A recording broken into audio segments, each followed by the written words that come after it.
Hello student, कक्षा 12th। मैं आज आप लोगों की अगली नई यूनिट जिसमें फर्स्ट यूनिट है और जो 14 नंबर की है जिसका नाम रिप्रोडक्शन जनन है। तो ये फर्स्ट यूनिट के लेसन हमें पढ़ने हैं नए सिलेबस के अकॉर्डिंग, जिसमें पहला लेसन पुष्पी पादपों में लैंगिक जनन, दूसरा मानव जनन और तीसरा जनन स्वास्थ्य। ये 3 लेसन जब हम कंप्लीट करेंगे फर्स्ट यूनिट में तो 14 अंक की हमारी तैयारी कंप्लीट होगी। तो मैं आपको ये सबसे सिंपल लेसन यही है जनन स्वास्थ्य, यहाँ से शुरू करूंगी। जनन स्वास्थ्य रिप्रोडक्टिव हेल्थ। आज मैं आप लोगों के साथ रिप्रोडक्टिव हेल्थ पर कुछ चर्चा करूंगी और ये नई यूनिट में आपका इम्पोर्टेंट टॉपिक है। इस पर मैं विस्तार से आज आप लोगों के साथ चर्चा करूंगी और आपको इससे आए हुए विगत परीक्षाओं में कितने प्रश्न हैं वो भी आज मैं आपको बताऊंगी और नोट्स किस तरीके से लिखना है जिससे बोर्ड में हमें अच्छे नंबर प्राप्त हो सके। आइए देखते हैं जनन स्वास्थ्य है क्या। सामान्य रूप से जनन स्वास्थ्य का शाब्दिक अर्थ सामान्य कार्य करने वाले स्वस्थ जननांग से होता है। WHO के अनुसार WHO world health organization WHO कहता है कि जनन स्वास्थ्य का तात्पर्य जनन के समस्त स्वस्थ विषयों के योग से है, जिसमें शारीरिक रूप से, भावनात्मक रूप से, व्यवहारिक रूप से और सामाजिक पहलू से हमें सभी तरीके से स्वस्थ होना चाहिए, तभी हम स्वस्थता की श्रेणी में माने जाएंगे। अगर आपका व्यवहार झगड़ालू है तो आप सामाजिक रूप से स्वस्थ नहीं माने जाएंगे। इस तरीके से शारीरिक, भावनात्मक, व्यवहारिक और सामाजिक चारों पहलुओं से व्यक्ति को स्वस्थ होना चाहिए, तभी WHO उसे स्वस्थता की श्रेणी में मानता है। ये जनन स्वास्थ्य का इंट्रो हो गया। 7 अप्रैल को विश्व स्वास्थ्य दिवस जबकि 11 जुलाई को विश्व जनसंख्या दिवस मनाया जाता है। ये मल्टीपल चॉइस के 2 क्वेश्चन हो गए। अगला इसी में नया टॉपिक देखेंगे हम RCH प्रोग्राम। RCH प्रोग्राम है क्या? RCH का फुल फॉर्म हमें पता होना चाहिए, reproductive and child health care programme.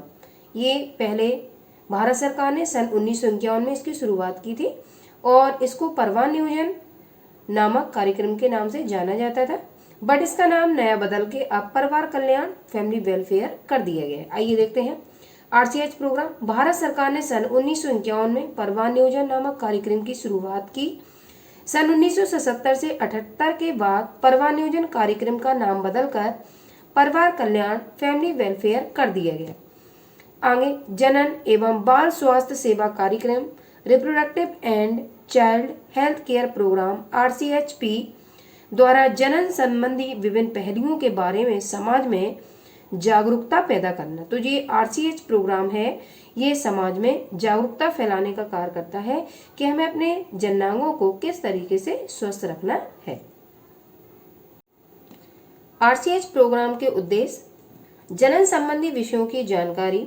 तो RCH प्रोग्राम क्या करता है? RCH प्रोग्राम के माध्यम से समाज में जागरूकता फैलाने का प्रयास किया जाता है। पहला काम, इसका काम तो ये हो गया।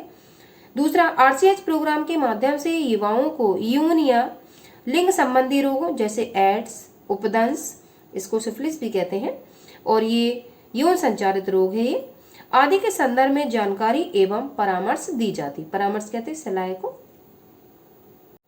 ताकि समाज को यौन समस्याओं से बचाया जा सके। अगर हम समाज में ये RCH जो प्रोग्राम है इसका जो उद्देश्य है वो युवाओं को यौन संचारित रोगों के प्रति अवेयर करना चाहता है, जिससे जो समाज में यौन संबंधी समस्याएं फैली हुई हैं उनसे बचाया जा सके। अगला है यौन शिक्षा, सेक्स एजुकेशन। विद्यालय यौन संबंधी सही ज्ञान देने के लिए युवा वर्ग को उचित यौन शिक्षा के लिए प्रोत्साहित करते हैं, इसलिए सिलेबस में टॉपिक आप लोगों का लगा है, जिससे टीचर्स लोग विद्यालय में इसको शिक्षा के रूप में बच्चों को देने का प्रयास करें।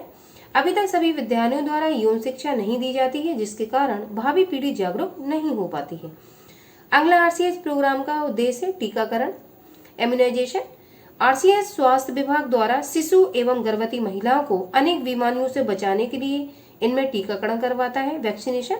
इससे तपेदिक कहते हैं टीबी को, और इसी को क्षय रोग भी कहते हैं, या इंग्लिश में हम ट्यूबरकुलोसिस। ये जीवाणु जनित रोग है और ये बैक्टीरिया के द्वारा फैलता है। हेपेटाइटिस, टिटनेस, काली खांसी जैसे रोगों से सुरक्षा प्राप्त होती है। अगला इसका कार्य क्या है? गर्भ निरोधक विधियों का ज्ञान।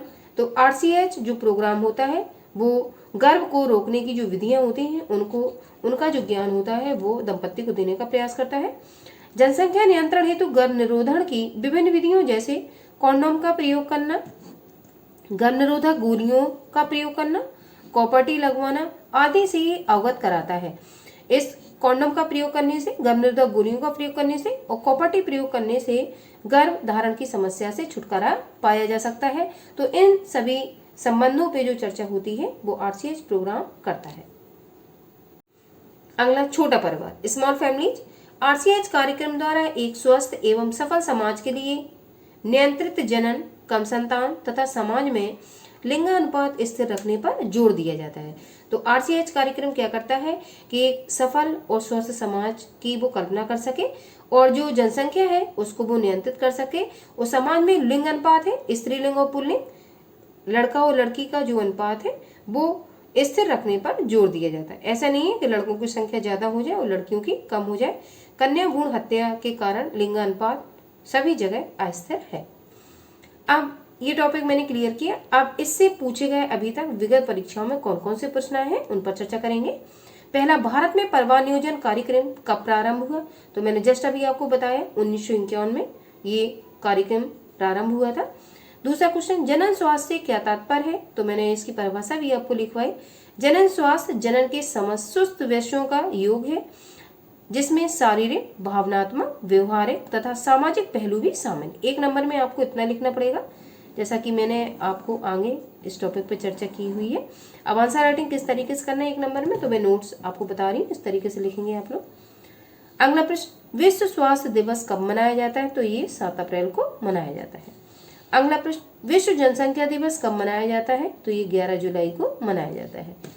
अगला प्रश्न, RCH कार्यक्रम क्या है? इसके प्रमुख उद्देश्य को विस्तार पूर्वक समझाइए।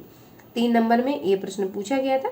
तो RCH कार्यक्रम क्या है इस पे मैंने अभी जस्ट चर्चा की और इसके उद्देश्य भी मैंने अभी आपको बताए। तो आप 3 नंबर में आपको पता है कि आपको 35 जो वर्ड होते हैं उनसे कम नहीं लिखना है। ये मैं चर्चा आप लोगों से कर चुकी हूँ सिलेबस के अकॉर्डिंग। तो 3 नंबर में हमें कम से कम 35 शब्द इस आंसर राइटिंग में लिखने पड़ेंगे। आई होप नया लेसन आज मैंने इंट्रोडक्शन से शुरू किया है। ये प्रश्न जो मैंने आज आपको क्वेश्चन या टॉपिक पढ़ाया हुआ है इससे अभी तक ये शॉर्ट क्वेश्चन आपसे पूछे गए हैं।